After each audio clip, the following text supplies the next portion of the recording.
Hello, everybody.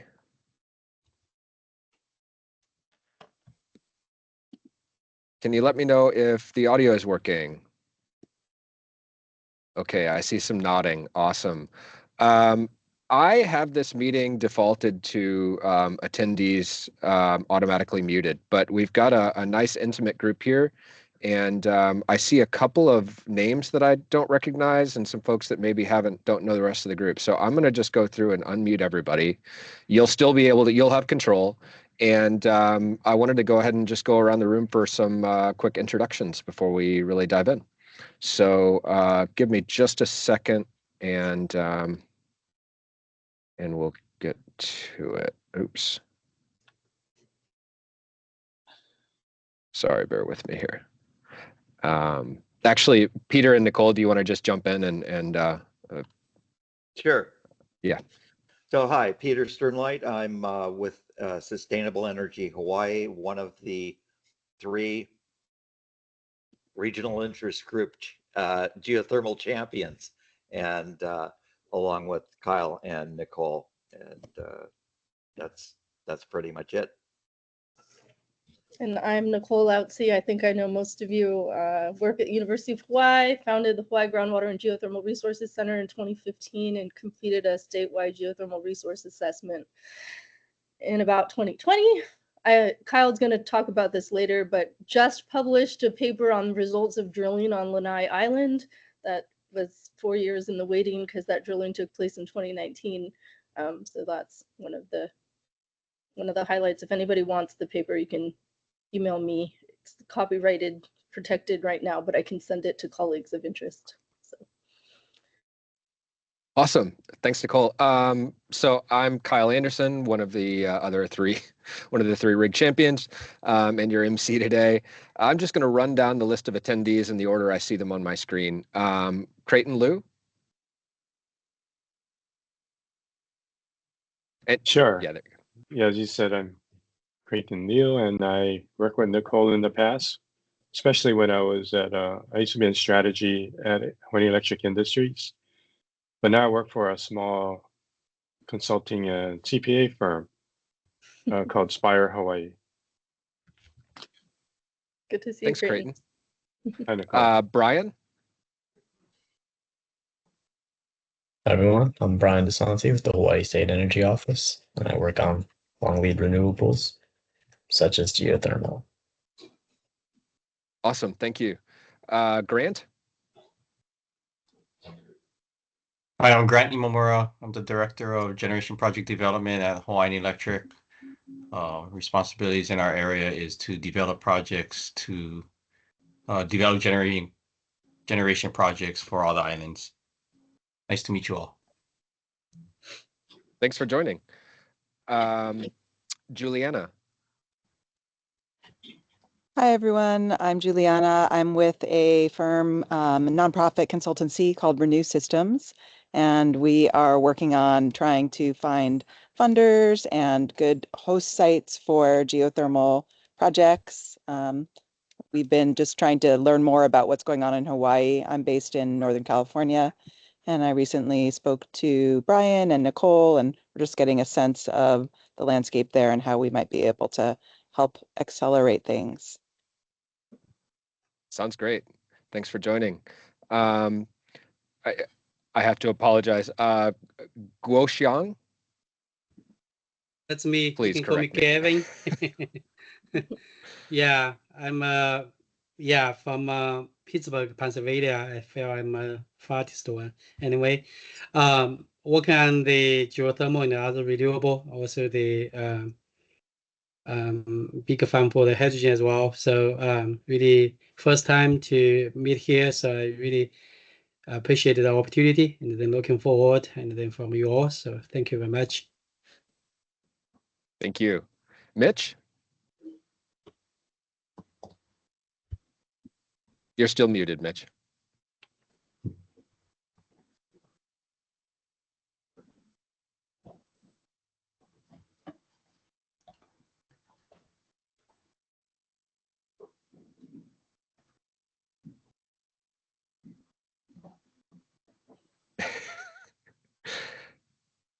Yeah, the mic control is in the upper right-hand corner.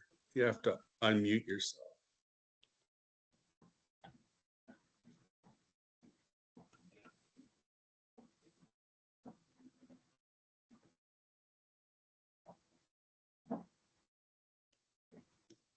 I'm gonna come back to you when you if you Mitch is with HNEI and he is interested in hydrogen, as you can see from his background. I'll let him say a few more words if we get it working. Thanks, Mitch. Ray Alvarado, thanks for joining.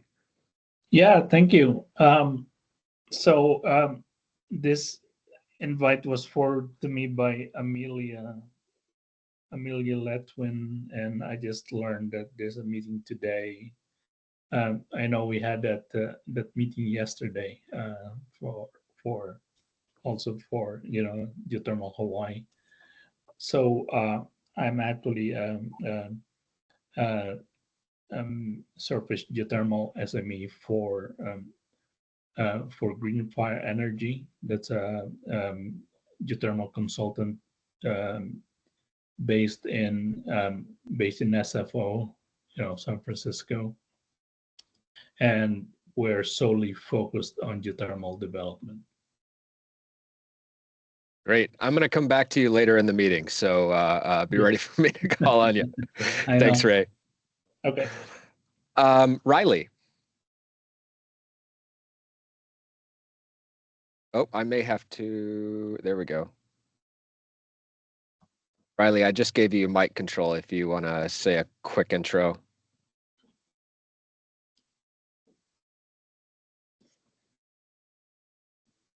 Yeah, Riley Saito, Research and Development, County of Hawaii, and the Energy Specialist. Thank you. Stan?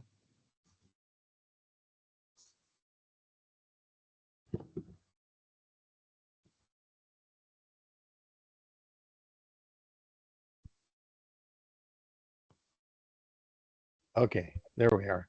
Stan Osterman, thanks again, Kyle, for last night. That was a great get together. And Stan Osterman, former HCAT director and retired commander of the Hawaii Air National Guard, doing energy stuff as Tiger Shark LLC. All right, thank you. Josh. Aloha. Josh Strickler for Amoresco.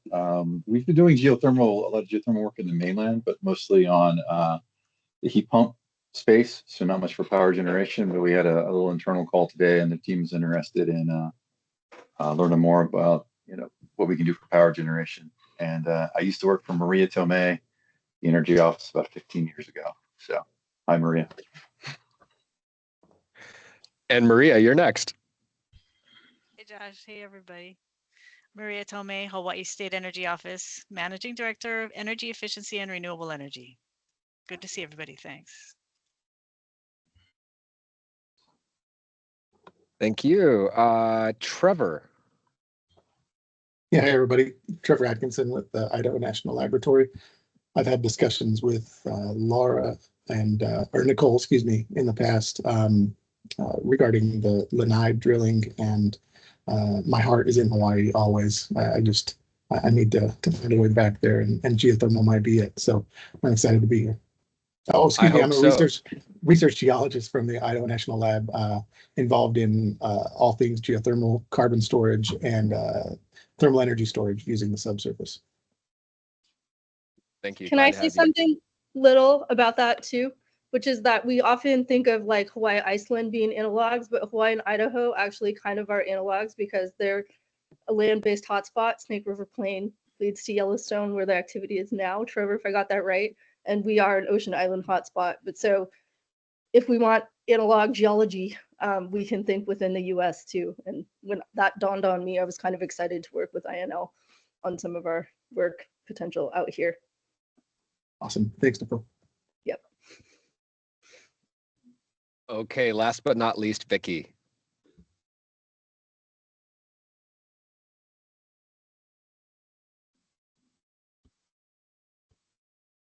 And Vicky, you are muted.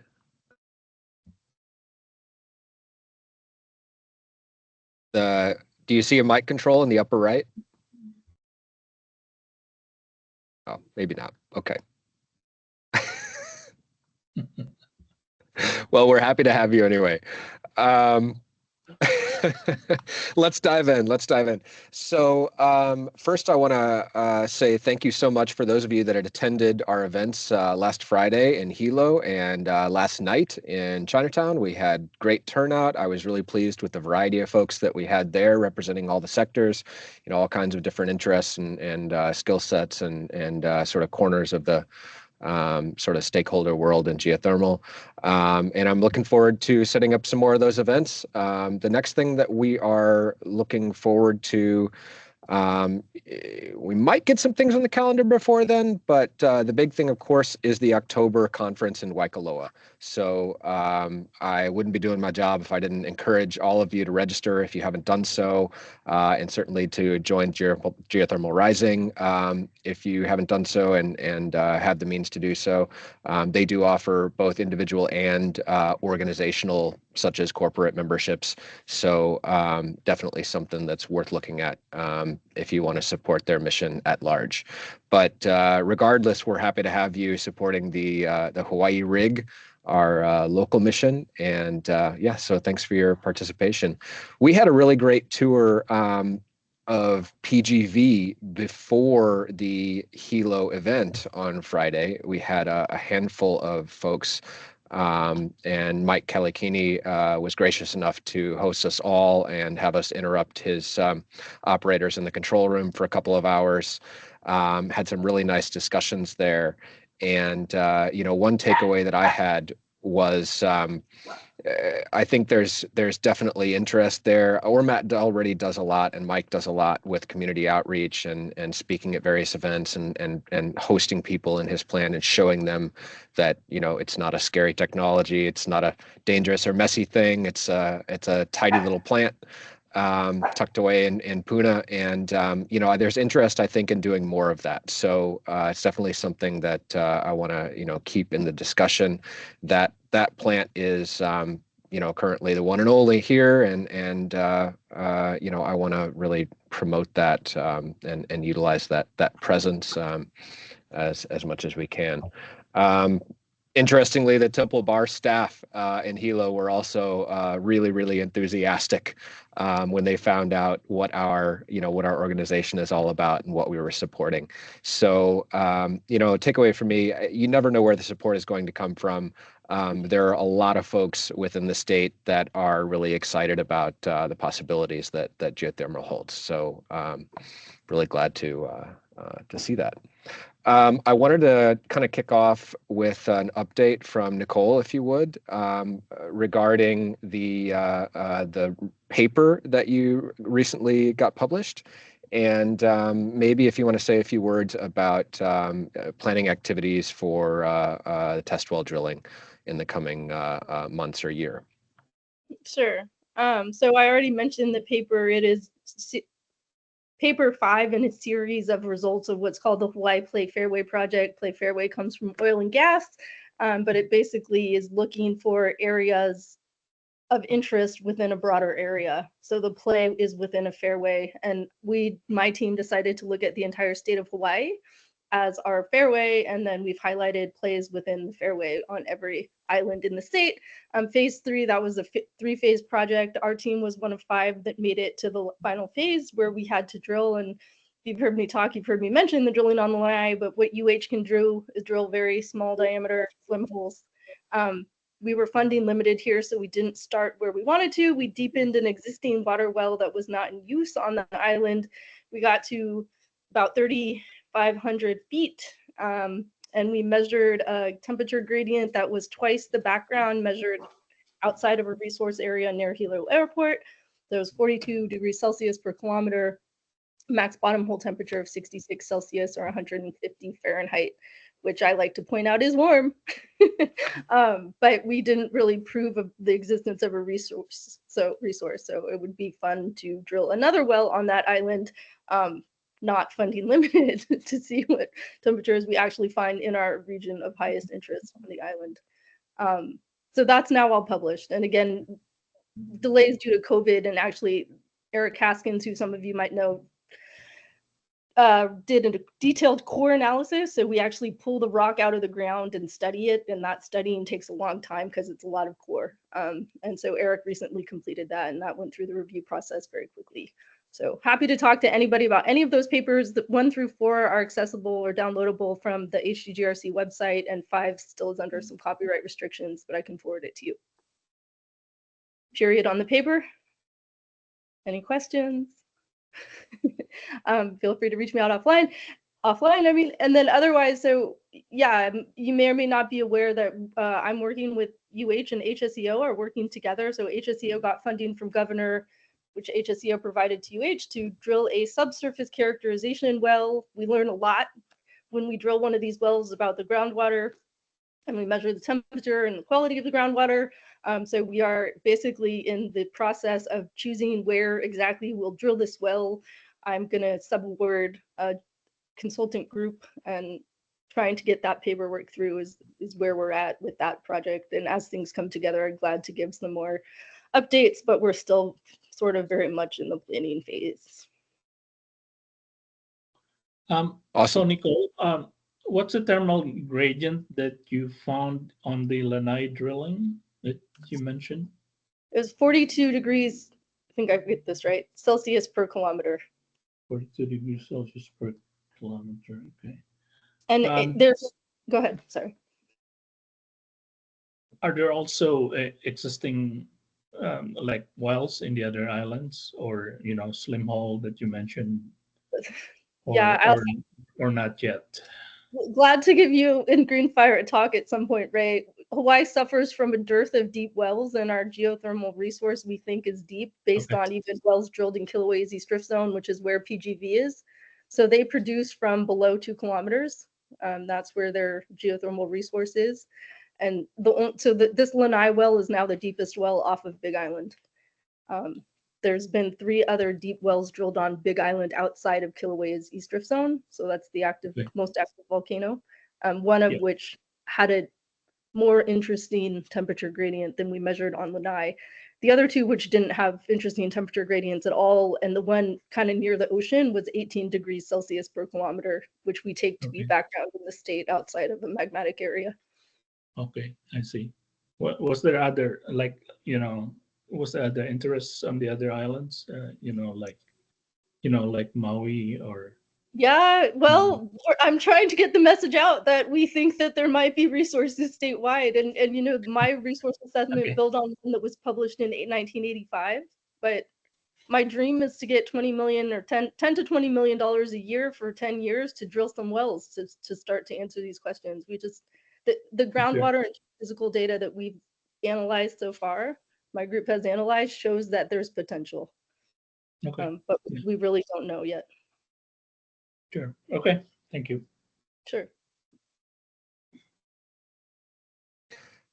Great discussion. I want to dive in a little bit deeper, kind of in that exploration, commercial development topic area here in a little bit. But first, I want to give the mic to Peter to share some updates. I think there was a field trip that took place yesterday that he might have some details on. Peter? Yeah, yeah, my mic's on. So yesterday, a colleague of mine and I traveled to Kauai to visit the Kauai Island Utility Cooperative, and it was very interesting. First of all, one of the very cool things about the utility on Kauai is that it's owned by the people and it's not run by an investor-owned group. The topic of geothermal did come up, and interestingly, they had never really considered geothermal an option on the island because they view Kauai as being the oldest island in the chain, and that progressively, as you move towards the Big Island, the resources potentially available increase. So, but they are open to considering it and looking at it. It you know, as Nicole has said, we don't have any information about what's going on elsewhere in the state. So it's just, it's another opportunity, and there will be support there. I think the most interesting thing that came out of the visit to Hawaii was it really pertains to community outreach, because the process of getting a utility cooperative to be supported and owned by the general public on in any area means that you've got to have buy-in from the people. You've got to have buy-in from all levels, from the business community all the way down to the indigenous community. And so they've been successful at it. Two, they have somebody there who is indigenous, who heads up their communication and their outreach program, who has offered their insight to help facilitate our outreach. So that's a resource I'm going to pursue. In terms of outreach on the Big Island, which is where I live, both to the PGV field trip and also to our rig Pauhana. I brought a friend of mine, Kaikala Kapua, who I originally met as a very intense protester about TMT. And he, interestingly, we've developed a relationship over probably 5 or 6 years now. And one of the insights he gave me was that it's really not about the project. It's about land management and about the acknowledgement and respect and just presence that's afforded to the people who have been here for generations. Anyhow, long story short, he is all in on geothermal. He looks at it as being a way to ensure that his kids and his grandkids have reasonable resources in the future. And we've had discussions since the trip to PGV, and he's offered to arrange outreach meetings in Puna, which is really probably, I would say, and correct me if I'm wrong about this, Mitch, but or Stan, which is really the emotional center of the opposition in the entire state of Hawaii. But going into people's homes there who have been in opposition to both TMT and geothermal, and going in with him as an advocate, with myself as an advocate and somebody who can potentially answer questions about energy in general, with an attempt to paint a picture of where we're at relative to energy and where we need to go. So I'm feeling very encouraged about that, and I think that if we can gain ground there, that the case that brings about most of the public policy fear in the legislature can be mitigated in a relatively short period of time.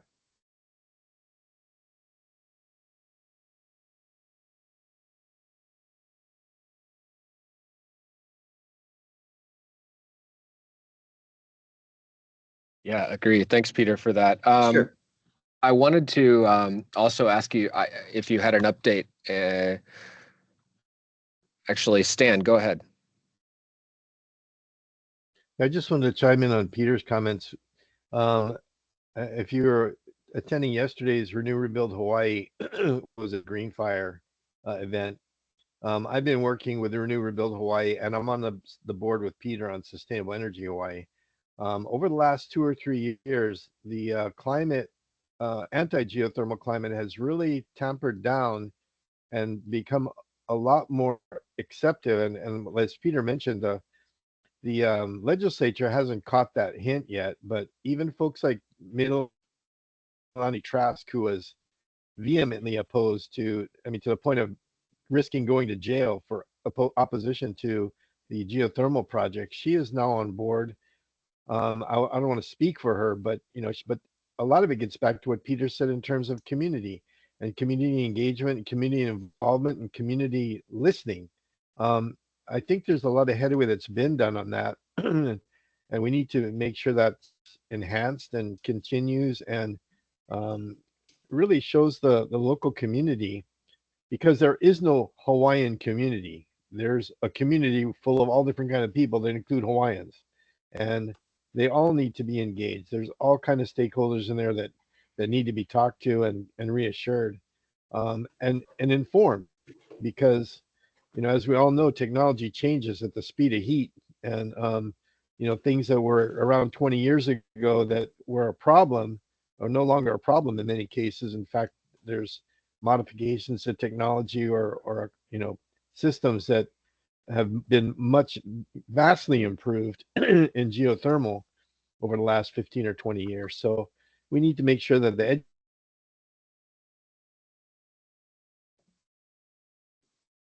education is working hard on that. So I just want to reinforce that. So I think that's actually a great segue. For those of you that attended the last meeting and maybe responded to the polls that I sent out regarding subcommittees or focus groups, we identified 3 areas that we want to work on in the coming year to try and further this topic and development of geothermal here in Hawaii. Those 3 areas were essentially government type topics, from state, local, federal, you name it. Basically, what is needed from the public sector, both in terms of perhaps financial support, such as funding to Nicole and HGGRC for test well drilling or other parties, to clearing regulatory hurdles and barriers as far as what kinds of permissions are needed in order to study potential project sites, to study subsurface conditions, to permit actual development, actual projects. How do we clear the way such that when resources that are commercially feasible, economically developable, can actually be built, and we can actually do something with the information that we found. Peter, you raise your hand? Yeah. So I think there's, again, I mean, this is my perception is that in order for Nicole to be able to have timely access to the exploration and getting the data that would then become of commercial interest to any kind of a developer, we need to have a regulatory environment that doesn't make it so that she has to wait for 5 years to get a permit just to look for water. So in terms of a sequence, and well, it's not as linear as I'm going to paint it out right now, but if we're going to look at kind of the prerequisites that need to happen, all these can be moving forward, is the outreach and being able to communicate the reality of this outreach to the lawmakers is critical. And once we're able to do that and let the public know they know that, then we can maybe get some of the regulatory gauntlet that sits in front of Nicole or anybody else who wants to explore for this stuff. We can get that mitigated and be able to move forward in a relatively timely manner. Absolutely. So just to briefly hit on the other 2 and whatever comments come up, I'm happy to take those. Community outreach was one of the other focus areas, which really tying those 2 together already. Yeah, they're related, but at the same time different. So in that way, I'd like to get a conversation going about what kinds of perhaps events or social media or press engagement that we could have in order to increase awareness and educate the public about the pros of geothermal energy. Vanessa, actually, could I ask you to introduce yourself since you missed our kickoff? Thank you. Yes. So I'm Vanessa Robertson. I'm the University and Education Outreach Manager at Geothermal Rising. So new position within the organization. And I think as I've been hearing it, new within the industry in general, having someone focused on this. And so I deal quite a bit with our student members and student sections around the globe really. But one of the other things I manage is our traveling geothermal museum exhibit. And I just wanted to, I was starting to type it into the chat, but I'd love the opportunity to kind of share that it will be coming to Hawaii. It'll be going to the Kiki Museum in Wailua Village starting in October.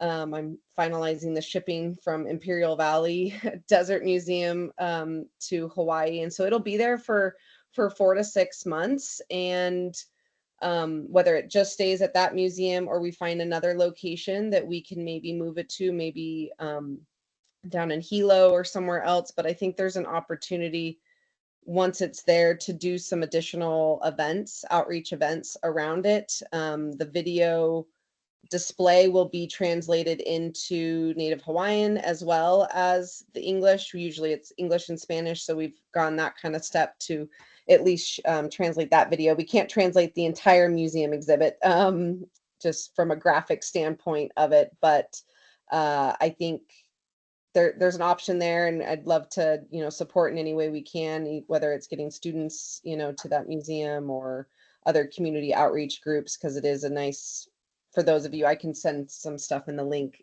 of what the museum exhibit looks like and the content that it covers. Peter, you have some thoughts? You're still muted. It just came to mind, hearing Vanessa's thoughts, is that one of the things that KOUC's communications had really emphasized was that the most successful path they found towards getting community support through adults was through kids in schools. So this is a conversation we can have offline, but if there is any kind of portability to what Vanessa's talking about, being able to utilize that within a certain context as we move into schools and start making presentations could be very helpful. So yeah, and I'm in the process of putting together outreach presentations for right now. I've been starting at the college level, of just, to geology students, engineering students, bachelors, before they even have an idea of kind of what they're maybe wanting to do, get in front of them and do a little geothermal 101, do a little like, here are the careers options, whether you like being out in the field or you want to be in front of a computer, whether you trade schools or, an 8-year, PhD pathway, just having those options available.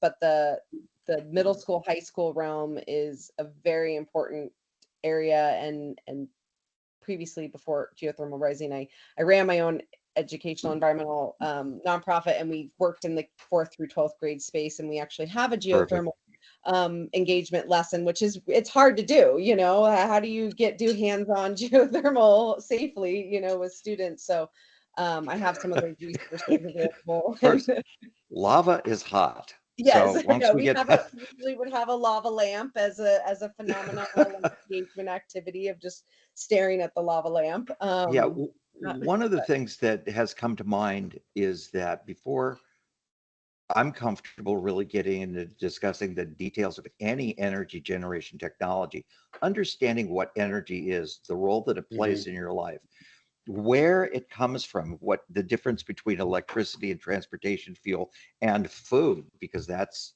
the energy source for us and our domesticated animals.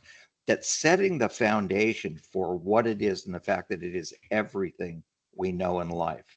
I mean, you go to the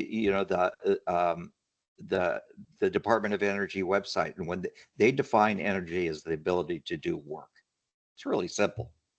It's how you do anything. So my sense is that folding that in to geothermal is something I would want to lay down as a foundation prior to getting into any specific technology, and in particular this one. Yeah, I agree with that, and kind of building on both of those lines of thought. I think it can be very difficult to relay that message and reach the kupuna.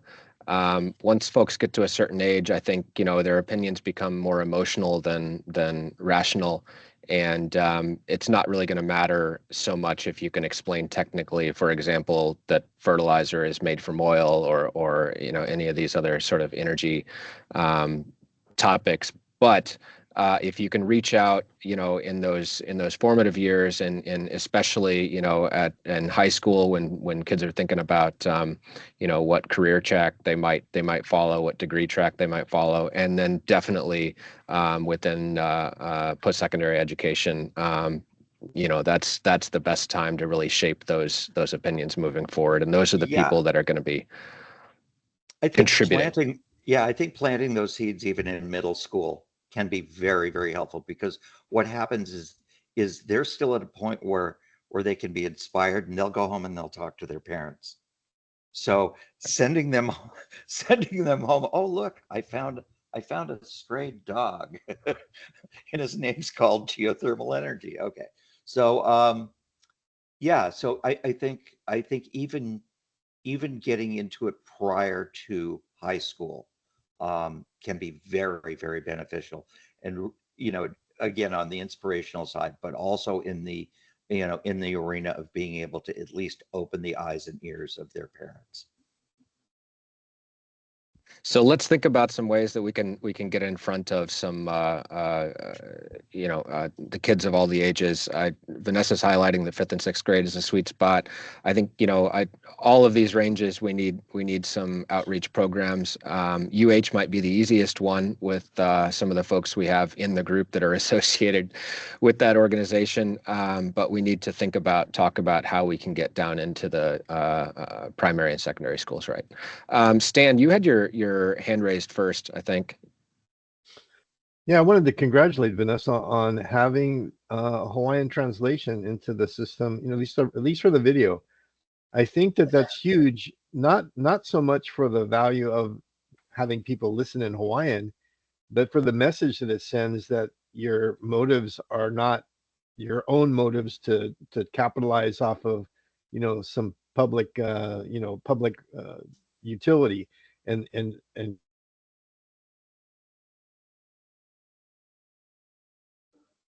thing we hear is that the community is not included, just by the virtue of the fact that I think Stan's connection is a little or choppy. done. Yeah, sorry about that. I've worked with Spectrum on this, so it's something weird with them. But it actually goes back to HECO, believe it or not, because I get micro interruptions in my utility, and it messes up the connection on my router. Anyway, but congratulations on that effort, and I think it gives a lot of credibility to your operations when you reached out in the local language. Yeah, thank you. There's lots more that's hopefully going to be developed in this geothermal exhibit. This is just the first iteration of it.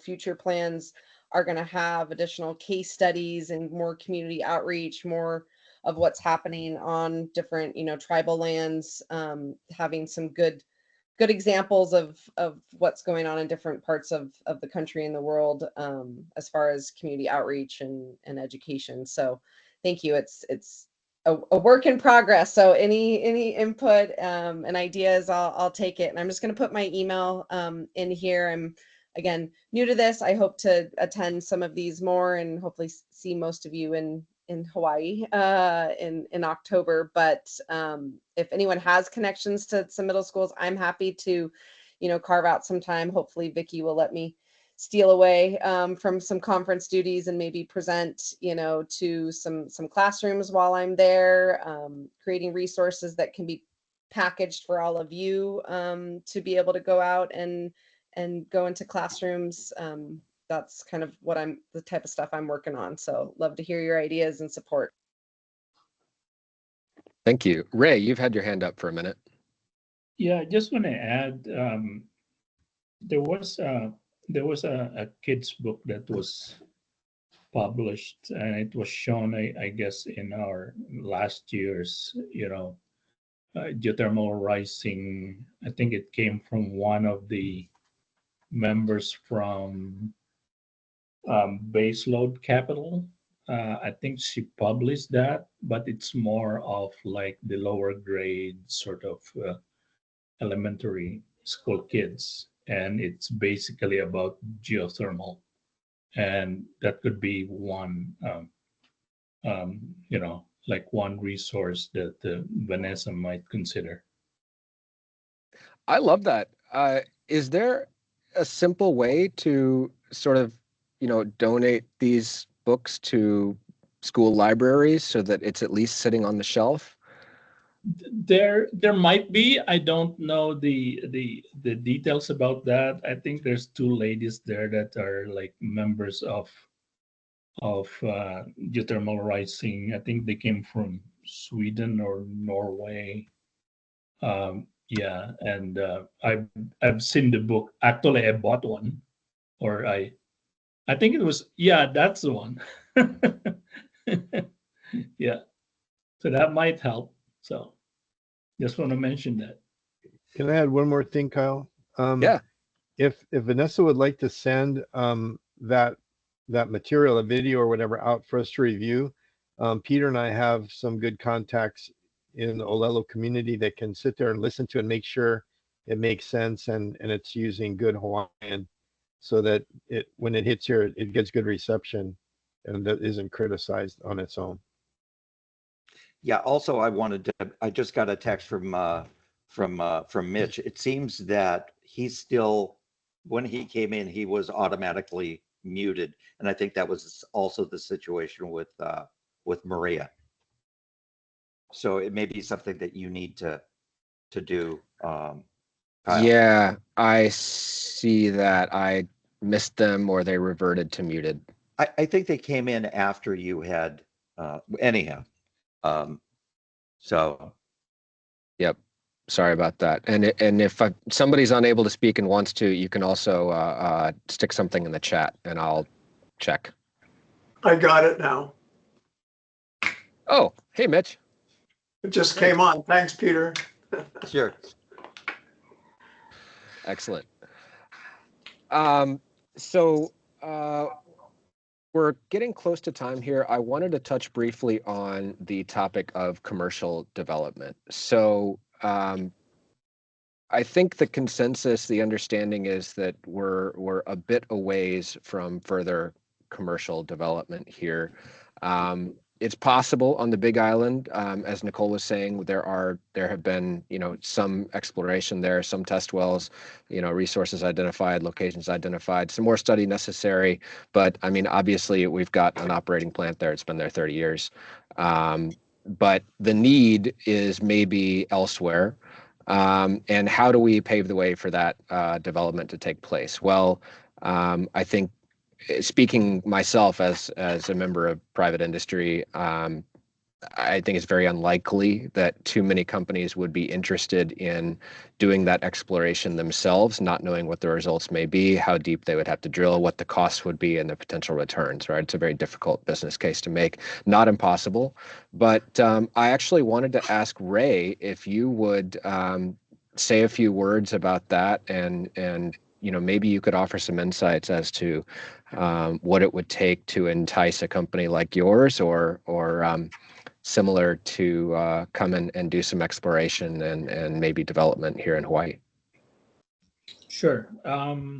So our company is Wind Power Energy.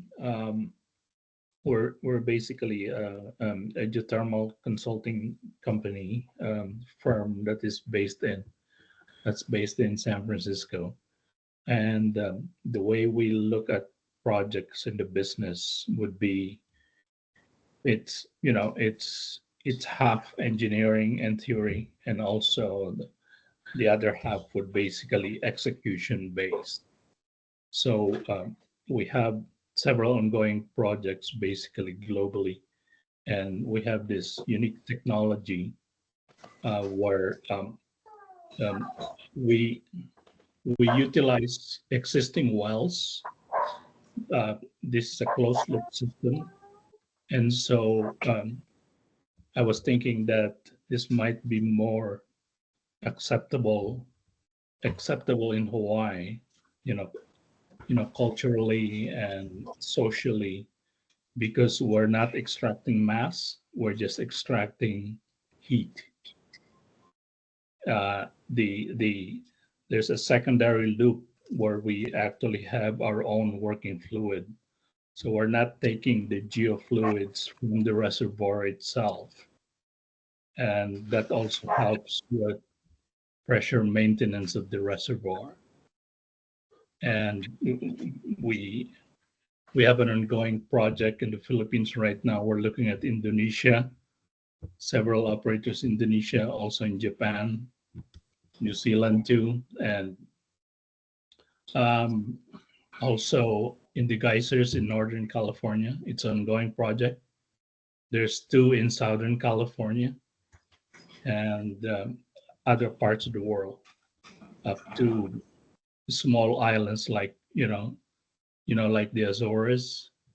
And so we have some of those prospects, and we basically market this sort of technology that we have developed. And that was the reason why I was kind of interested also in the in the state of Hawaii. Peter, did you have your hand raised?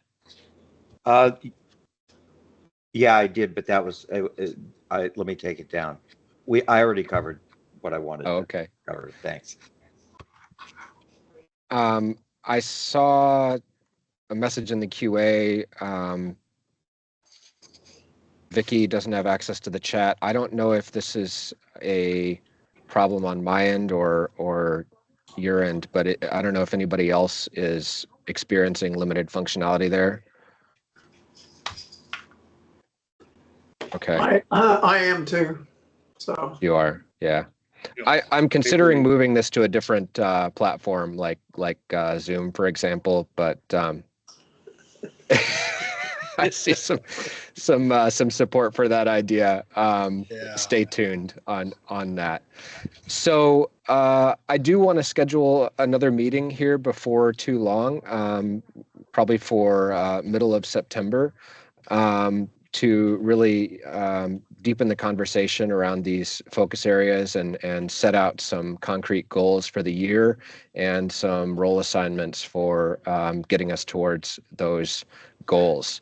I would love to learn more, for example, about Ray, your Greenfire's, activities in these other areas that you mentioned, the Philippines and Indonesia, and how you maybe selected those sites and how that development process comes together. And I'd love to hear from others on, what input they may have.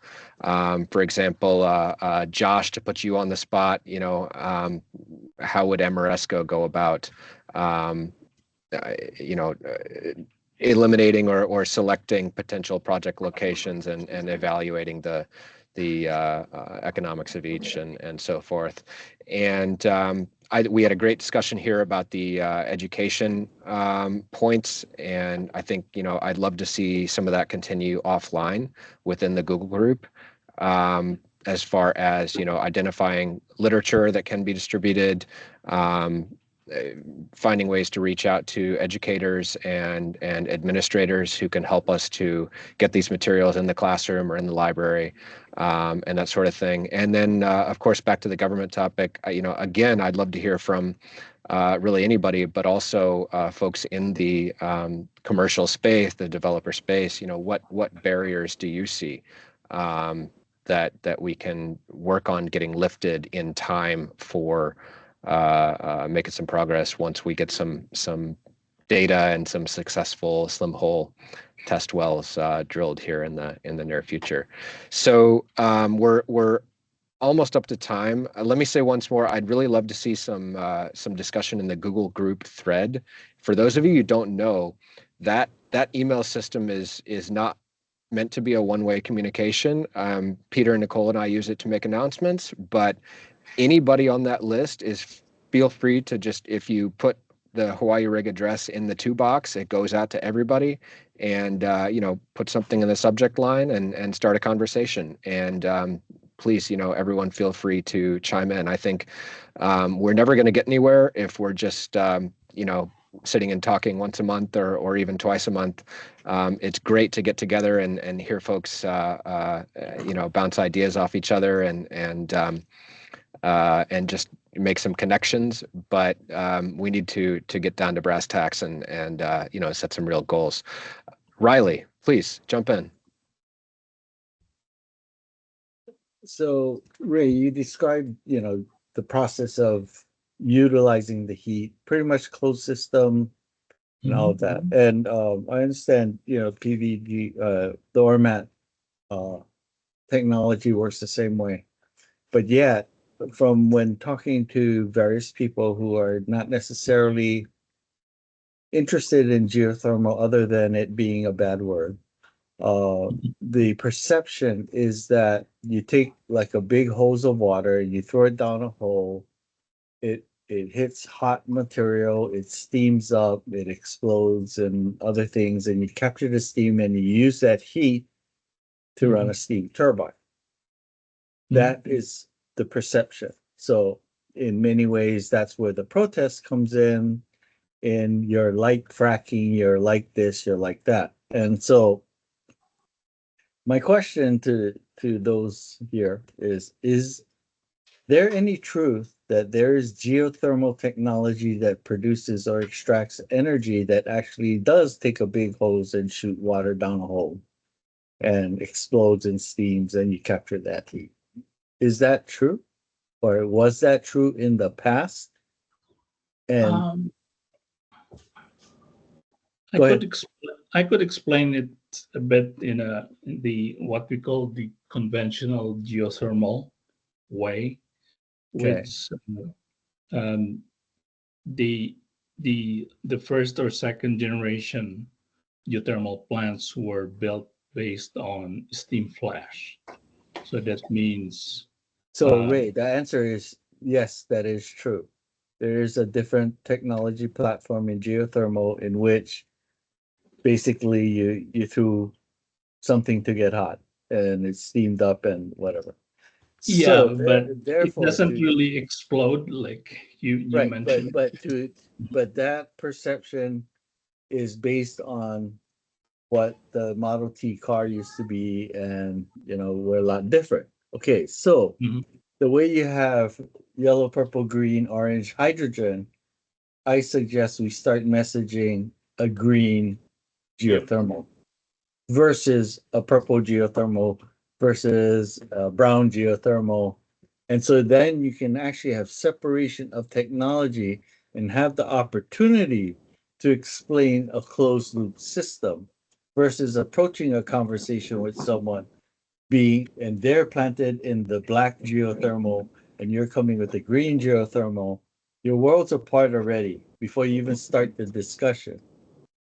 Okay, so you need to, I think, we start branding green geothermal, where there's no intrusion of any external molecules into the land, and only the heat is gathered and utilized. That's right. Yeah. So it's a heat gathering technology. Yeah, the current technology now is like for what we call the binary/ORC or organic Rankine cycle power plants.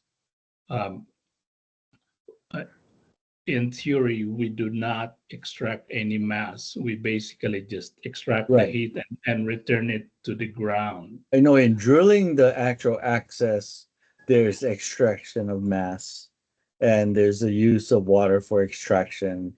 So like the dentist, when they shoot you at water and there's a suction cup that pulls, suction hose, it's like drilling your tooth.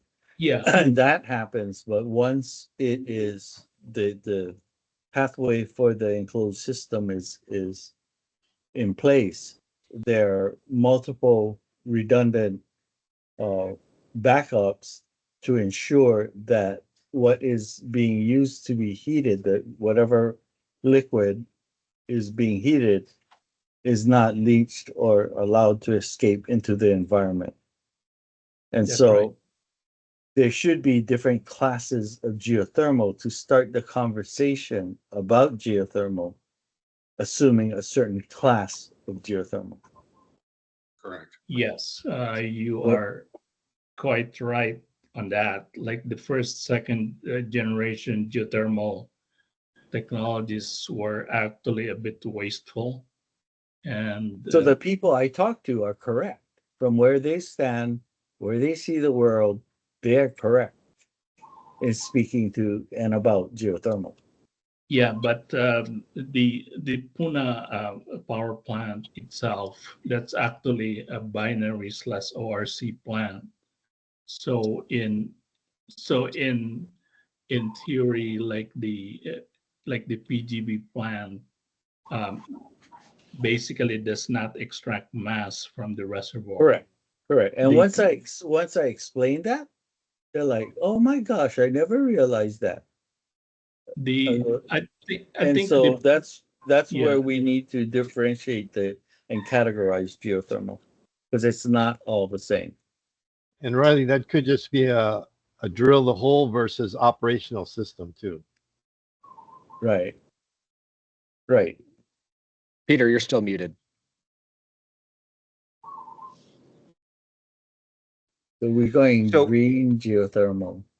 Yeah, so one of the things that I hear on a regular basis, because I attend the community meetings, the PGV quarterly meetings, is that the accusation has to do with fracking and that the fracking is causing earthquakes. So Lava getting in, flows. yeah, getting into the nuances of mass extract. I mean, again, I think I think one of the things that will go a long way to there's no way to generate energy without being extractive to one degree or another, and that it really comes down to how do you want to live. Do you want electricity?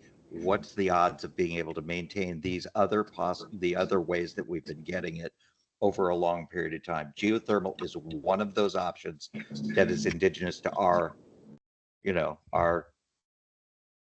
where we live. So I just within the context of doing closed loop, I think that we've got to have a strategy to deal with the accusation of fracking.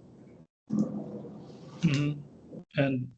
And also I want to point out that the term fracking is more related to oil and gas, because that's where basically the protests happen, because fracking in oil and gas is different from the uh, the uh, uh, the uh, the well stimulation that we do in geothermal.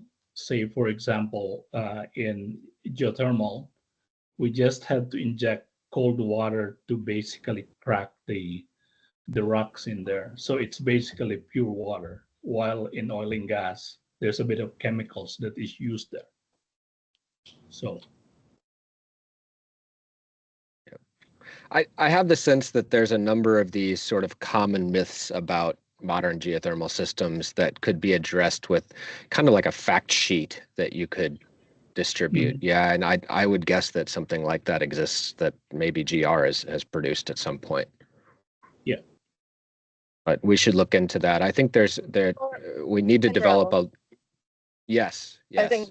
I think NREL has something like that. Riley, I'd love to have a conversation with you. My in short, they break the rock in a technology called EGS and put hot water down there. There's one demonstration project DOE's funding in Utah that's not generating any electrons yet. What EV does is different than what Ray is talking about. It's not the same thing. yes. Yeah. So anyway, I need to run to the dentist. That's why I'm driving right now. But I think we can visit this again. And before I run, I just wanted to say I had a great conversation with Michael Colon of Ulupono last night about the policy angle, and just even with these dollars that I have from HSCO right now, I've been looking into the regs quite a bit and having conversations with both Commission Water Resource Management and Engineering Division that have been very fruitful and cooperative. And I think everybody would benefit from having a greater understanding and maybe a different regulatory structure. And Michael said, why don't we have some like test cases that we run through the current regulatory system and see where we could do better. And I thought that was a great idea. And if we have any private developers involved in that conversation, you know, that make the test case all the better. And I think with that, I'm going to have to sign up. But we have the stats for those who are interested in policy, so I might ping you sooner rather than later, Kyle, if that doesn't bother you. Sounds great. Now, I think we need to wrap the meeting up. We're a little bit past time here, and I haven't had lunch yet. But I want to thank all of you so much for joining, especially those that were able to attend our in-person events. And if not, then we hope to see you next time. And I'm going to start a conversation, kick off conversation on the email list again. And I hope that we can brainstorm some ideas and goals to start moving that needle. Peter, anything in closing? Nope, I'm good. So, This so was great. Kyle, could you send out that an idiot's guide to how to get on your little chat net you were talking about? Just Google chat. You bet. Yep. Look for a message in your inbox. Make it really simple. I'll try. You're asking an engineer, but everything's complicated. Does it take fracking to use it? No. Nicole, don't let the dentist frack your tooth. No. Yeah, no, hopefully not. All right. Thanks so much, everybody. Till next time. See y'all. Aloha. Okay. Aloha. We go.